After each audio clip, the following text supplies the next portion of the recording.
Welcome to 100 Days of Python, the Python Code Along Challenge.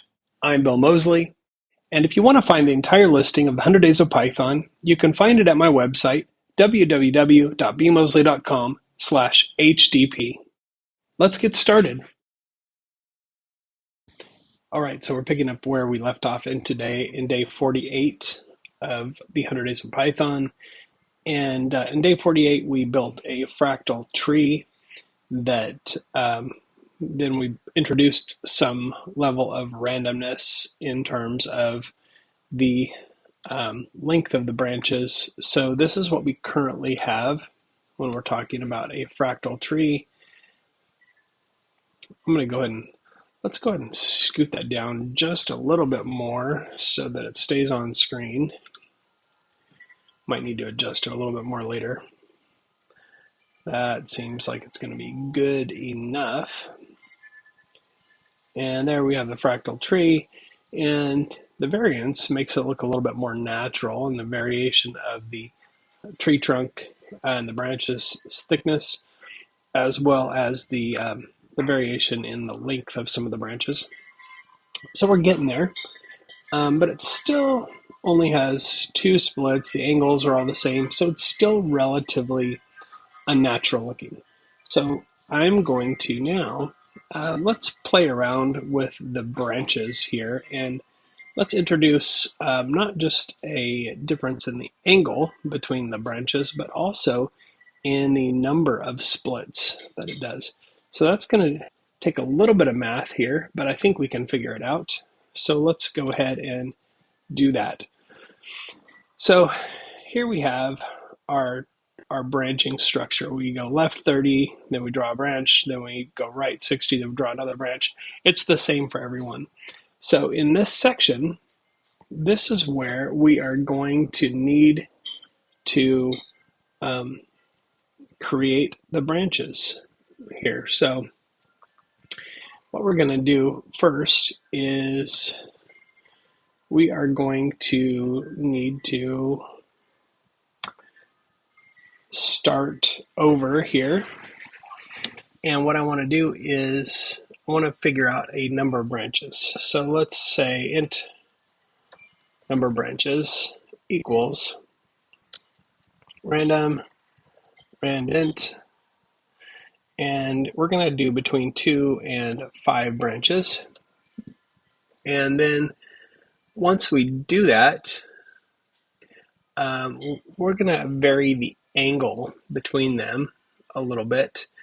And so what we're going to do is we are going to figure out, first of all, the maximum angle for the entire span of the branches. So in other words, the leftmost branch to the rightmost branch.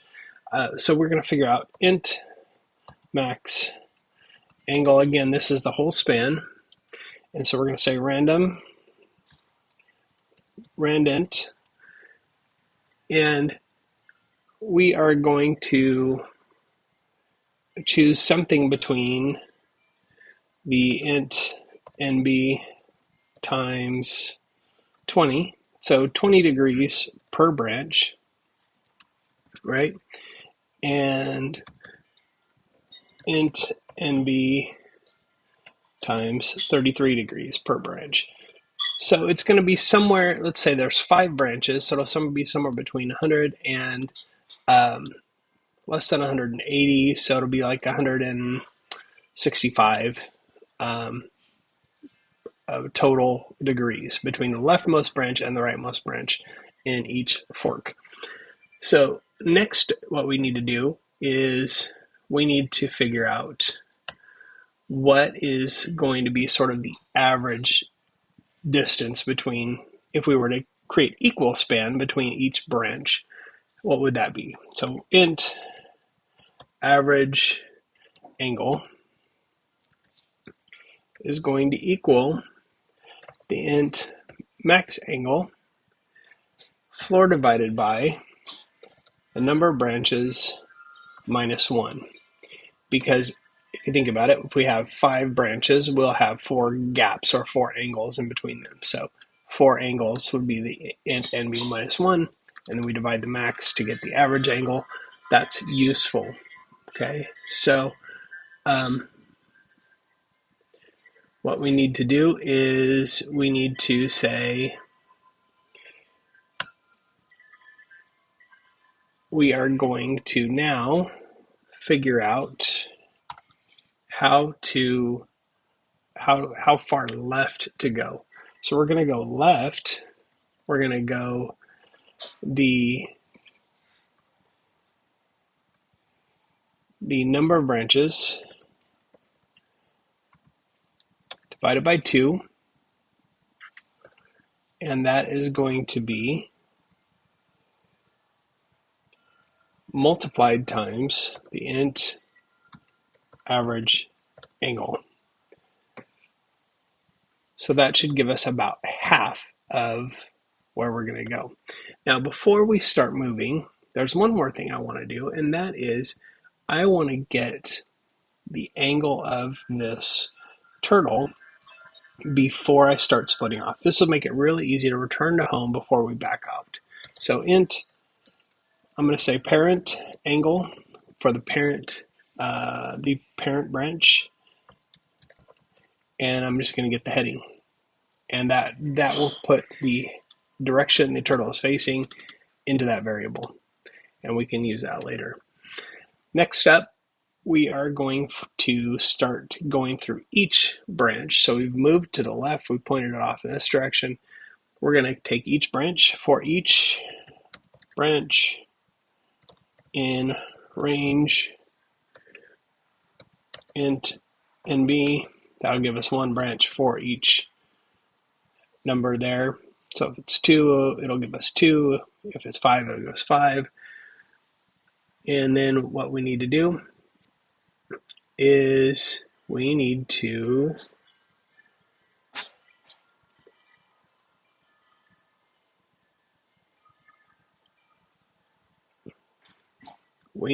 get a random integer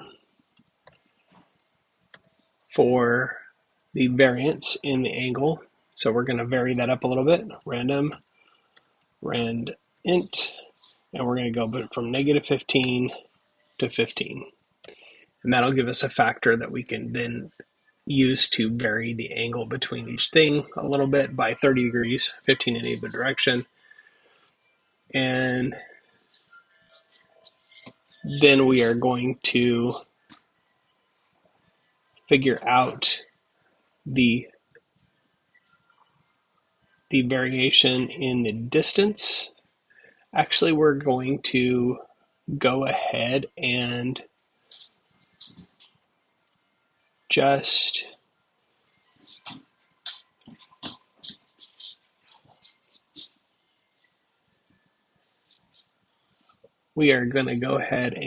just figure out what the distance is going to be on the other side here. Okay, so next we're going to draw the branches. This is where we call the recursive function. And we're going to say int distance. We're going to divide it by 1.2.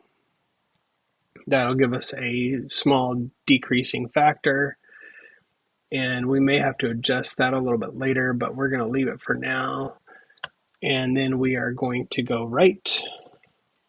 And it's the int average angle. And we're going to add the int AV to that. So there's a little bit of variation. We don't want all the angles to be the same.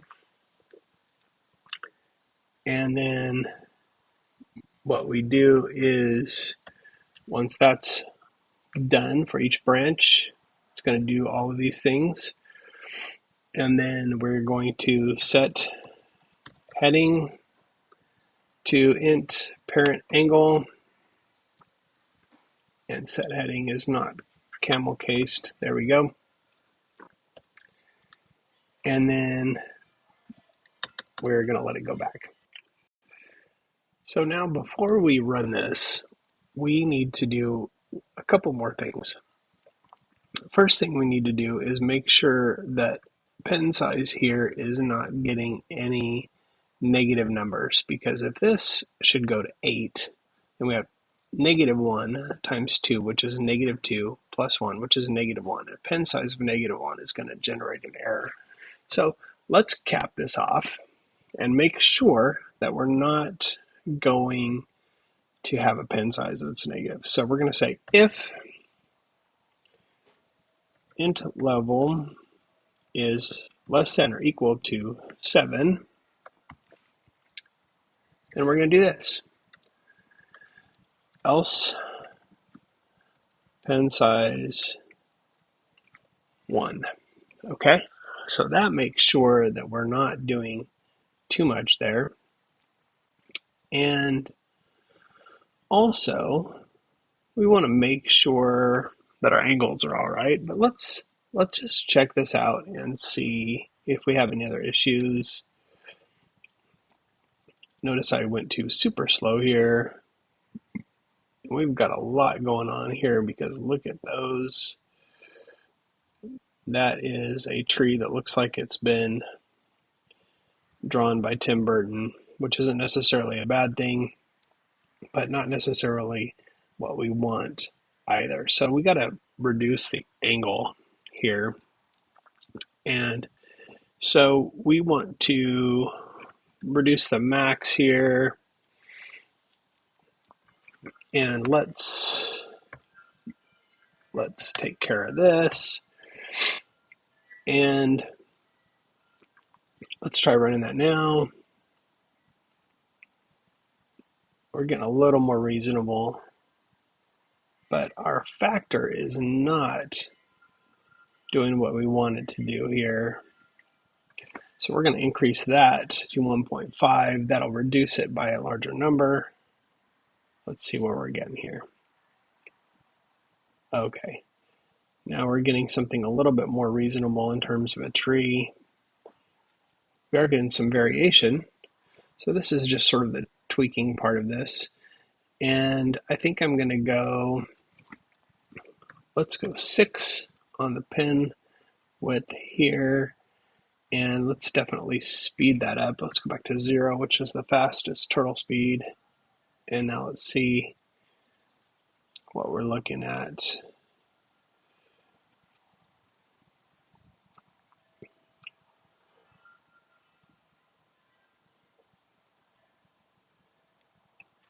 Okay, so these smaller branches could be a little bit smaller. I think I'm going to change that a little bit just to make sure.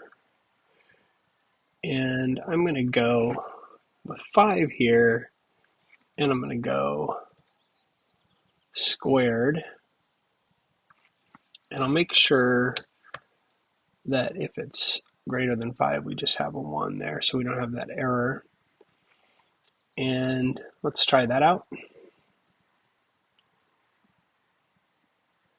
Okay, so now we're seeing some interesting variation. It's starting to look like a pretty regular tree here. And so you can see how these different factors play against each other.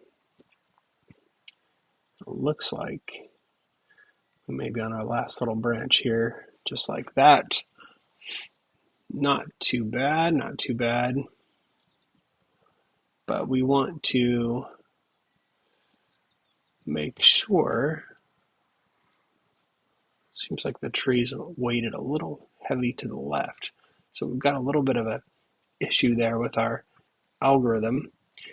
And so when we're going left, maybe we've got a little bit of a issue there. And so let's just decrease that by half of the average angle. So we're going to say int average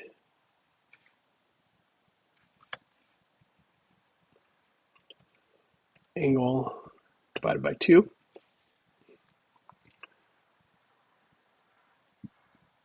And let's see if that helps us balance it out a little bit.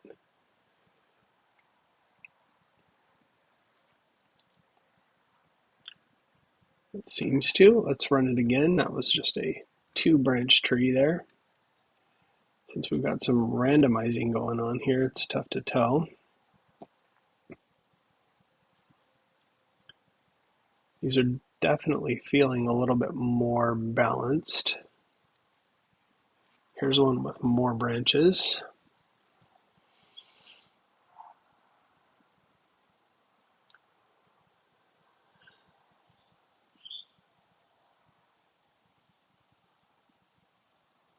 Yeah, those are looking much more realistic and better looking. So that is a way to introduce randomness into our tree designs.